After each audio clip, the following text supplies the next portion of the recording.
Thanks to Printify for sponsoring today's video. More on them later. If you are a new or experienced print-on-demand seller and you feel like you are just doing so much but not getting any real results, not making profit in your business, there might be some mistakes that you're making that have really easy fixes that can immediately boost the profits in your print-on-demand business. Now, in my years of experience as a print-on-demand seller, there are so many things I've learned along the way, and some of them I wish I would have implemented a lot sooner to be able to make real profit right away in my print-on-demand business. So if you feel like you're trying a bunch of things and nothing is really getting you that traction, or you haven't seen sales starting to come every single day, you may find that by making one of these simple switches, you have a lot more success in your business. So in today's video, I'm sharing 5 things that you should not be doing in your print-on-demand business and how to improve and change those to make a real impact in the profit that you're seeing every single month in your print-on-demand business. Now, some of these are ones that I have not shared before,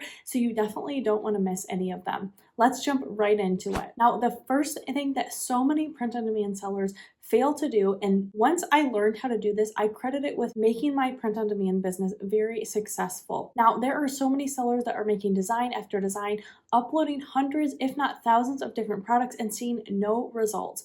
And that is because they are not sub-niching or cross-niching what items that they are posting. So a niche is going to be the general category that you are designing for. So this could be something like careers. It could be something like hobbies or holidays. It could be a type of area or animal. Now, those are all examples of niches, but a lot of times those are very, very broad. So what you want to do in order to have the most amount of success is you want to take a broader niche that definitely has a lot of demand and popularity, but might have a lot of competition, and cross it with something else so you can have the most potential of making actual sales and having a lot less competition. So for example, the pickleball niche is one that is selling like crazy. So you might have been doing research and be tempted to post a lot of pickleball designs, which is still a great niche to be in. But there are so many designs, it's very saturated. So what I would suggest you learn how to do is cross maybe that pickleball niche with something else. So maybe that's pickleball grandpa shirts. Maybe that is pickleball dentist shirts.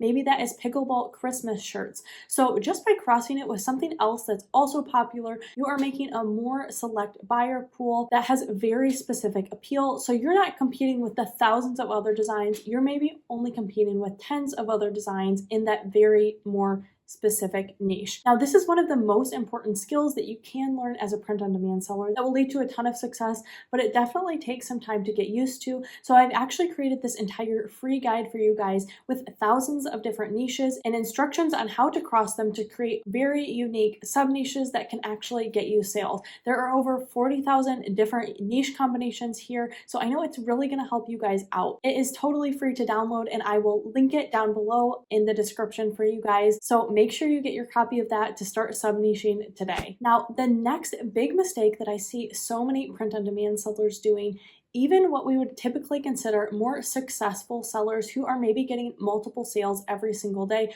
are still making this mistake. Even if you're making 10 sales every single day, if you're only making cents on every single sale that you make, I definitely would not consider that a successful print-on-demand business. As sellers, we want to be creating businesses that are actually making a sustainable and real profit every single month. Now, sometimes it's really easy to get caught up in the numbers of how many items you're selling every single month, but the more important factor to look at is how much money you are making. So many sellers, especially if they are selling on a place like Etsy, make the mistake of not calculating their actual profit when they are pricing their items. They don't factor in things like offsite ads, they don't factor in tax, the Etsy listing fee, they don't factor in the percentage that Etsy takes or shipping.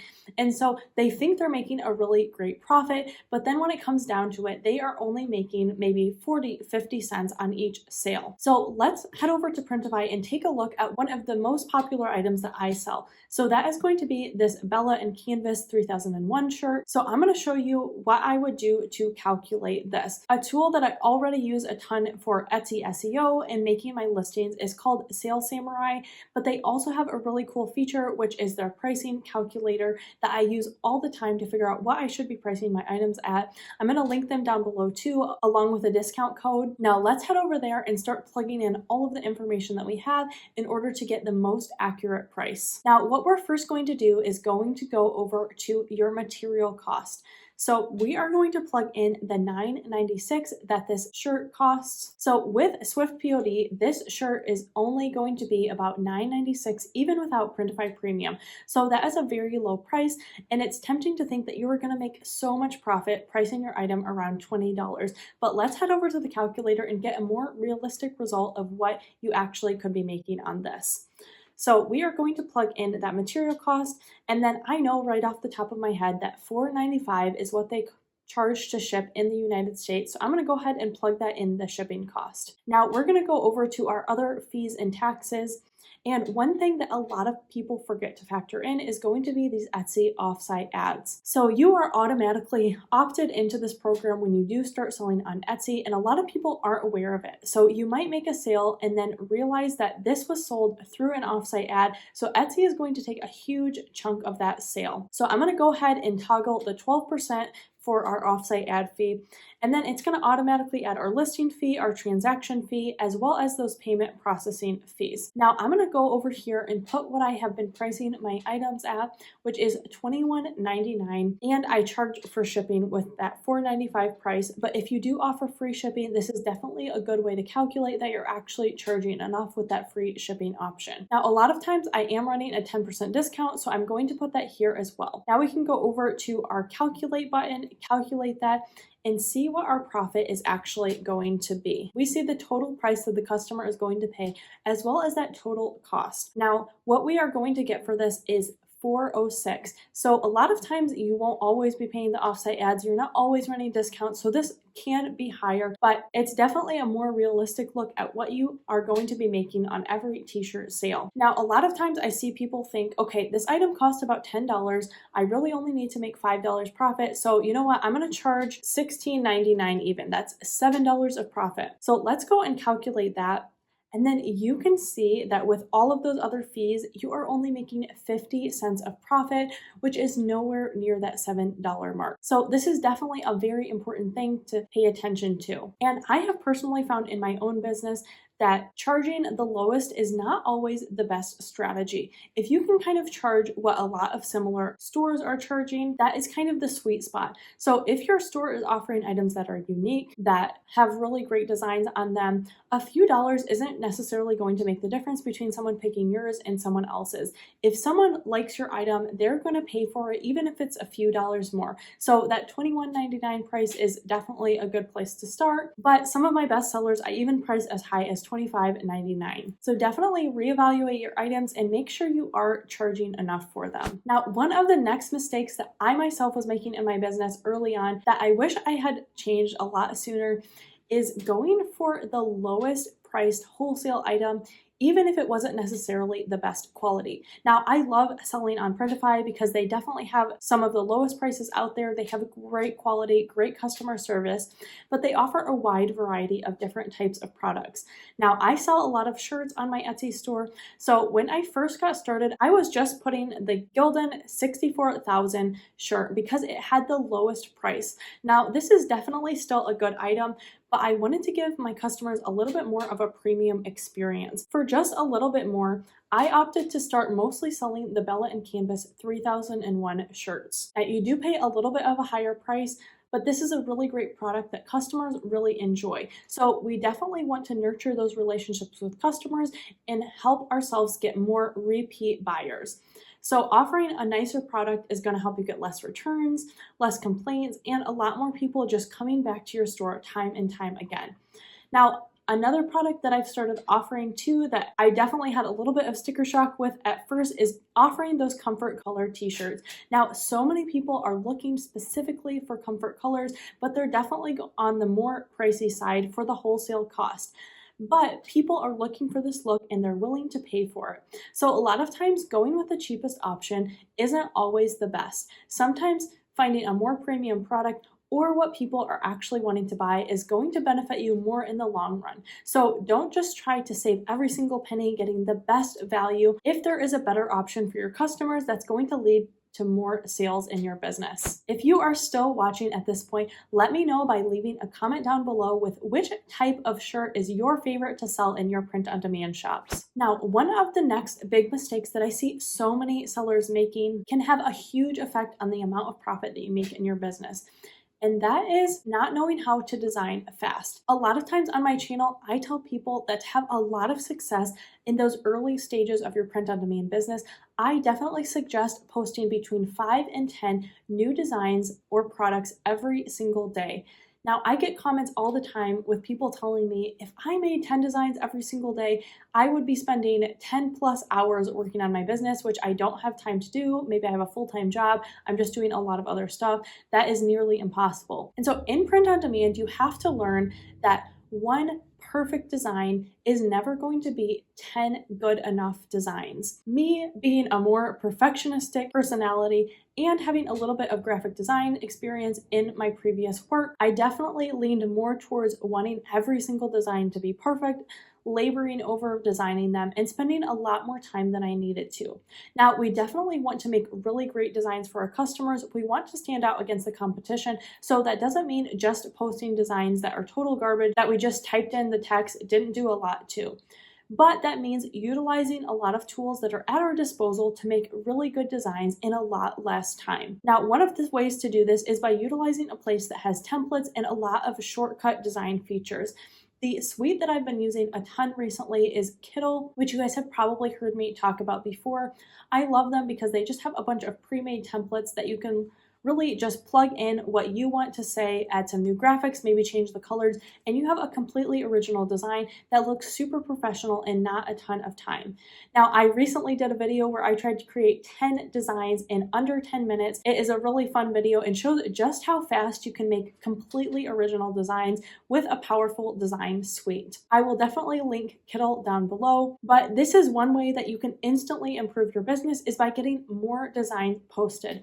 A lot of times print on demand is more of a numbers game. So yes, you want to be creating really good titles, descriptions, in good niches, really great products, but the more products you can get out there, the more chances you have of one of them becoming a bestseller or just getting your products sold. So the reality of print on demand is not every single design that you make is going to get sold. It's probably going to be under 5% of every design you post. So having more designs out there just gives your business more chances of making real profit. So the quicker you can learn to design, the better. Now, if you don't want to just use templates, there's actually some other design shortcuts that you can take that shaves a lot of time off of designing products, and that is by creating some almost like templates for yourself. So a lot of my designs are text-based or text with some graphics, so you can save files kind of with a generic format for your shirts. Then whenever you get a new niche or a new idea, you can kind of plug that in and just go ahead and download that. So by doing a little bit of work up front, you're saving yourself so much time later on.